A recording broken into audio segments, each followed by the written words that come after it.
kung anong maganda dito sa dalawa na nagamit ko. Okay? Etong mali.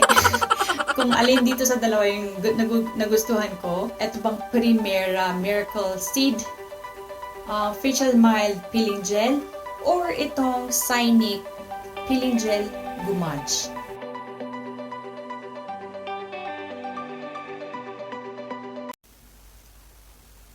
Hi everyone! Welcome back to my channel. So in today's video, magre-review tayo ng dalawang product. Ito yung sinasabi ko sa inyo na i-review ko. Itong Facial Mild Peeling Gel. Ayan. Cynic Perfect Peeling Gumage Gel. So ito daw, sabi dito is nakaka-lighten siya ng skin pag ginamit mo siya. Hindi ko maintindihan kung ano yung mga ingredients na nakalagay dito kasi yung iba naka-Korean, naka-Hangul. So ilalagay ko na lang sa description sa baba kasi para hindi na tayo humaba, okay?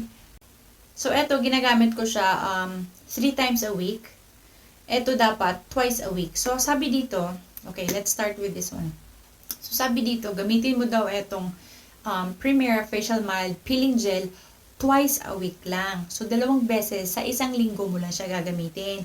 Huwag 2 beses sa isang araw kasi baka mamaya wala. Oy, katok. Shout out! Ajin Life. Ayan, nagchat-chat na naman si Ajin Life. Ayan, so, twice a week mo lang siya gagamitin. So, paano siya gagamitin? 2 pumps lang. Kuntiin lang natin kasi for 2. Pero kung gagamitin mo siya, dami-damihan mo naman. So, ganyan siya. Ayan. Gel siya.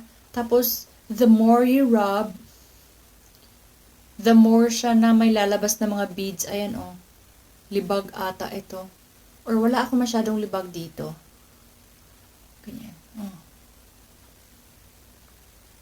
Ayan.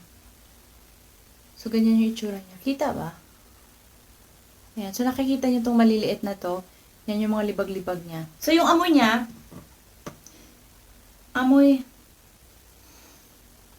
hindi ko lang kung anong amoy eh.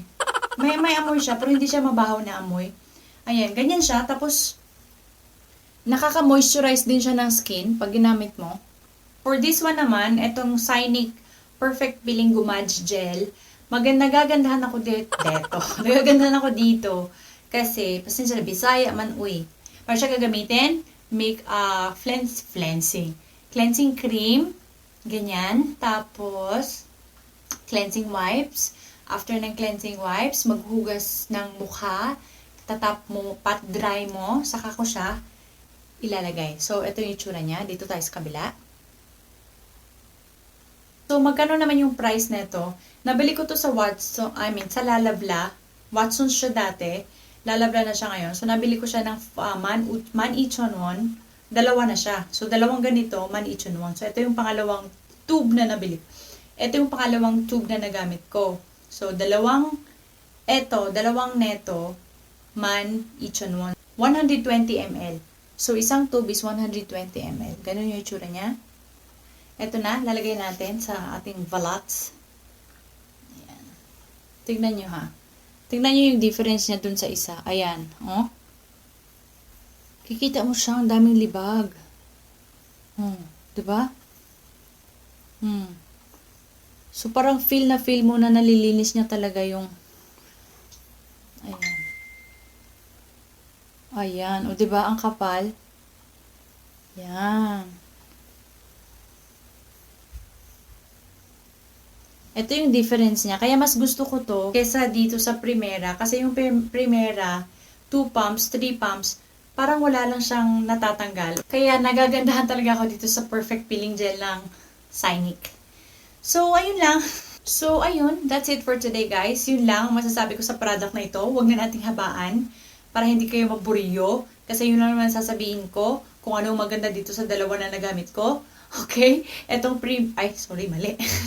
Kung alin dito sa dalawa yung nagustuhan ko. Eto bang Primera Miracle Seed Facial Mild Peeling Gel or etong Cynic Perfect Peeling Gumage Gel. So, ayan, that's it for today, guys. Thank you for watching, and if you do like this video, and then if meron po kayong gustong ipa-product review or gustong ipatry sa akin, sabihin nyo lang, bibilhin ko para sa inyo, okay? Pero wag niyo po kalimutan mag-like, mag-subscribe at i-hit nyo po yung notification bell button para updated kayo sa mga videos na i-upload ko. Disclaimer ha, binili ko po ito, hindi po ito sponsored ng Synic at ng Primera. So baka naman, shout out Synic and Primera, sponsor nyo ako. Ayan. And then if meron po kayong suggestions or comments or kung anong gustong video or kung anong product na gusto nyo ipa-review sa akin, sabihin nyo lang, comment nyo lang po sa baba. And then magtanong po kayo tungkol dito kasi sasagutin ko po lahat ng mga tanong nyo. Okay? So, huwag nyo pong kalimutan mag-comment, mag-subscribe, mag-hit at mag-like. Tama ba? Ayan. So, that's it for today guys. Thank you for watching. Yorbun. Annyeong!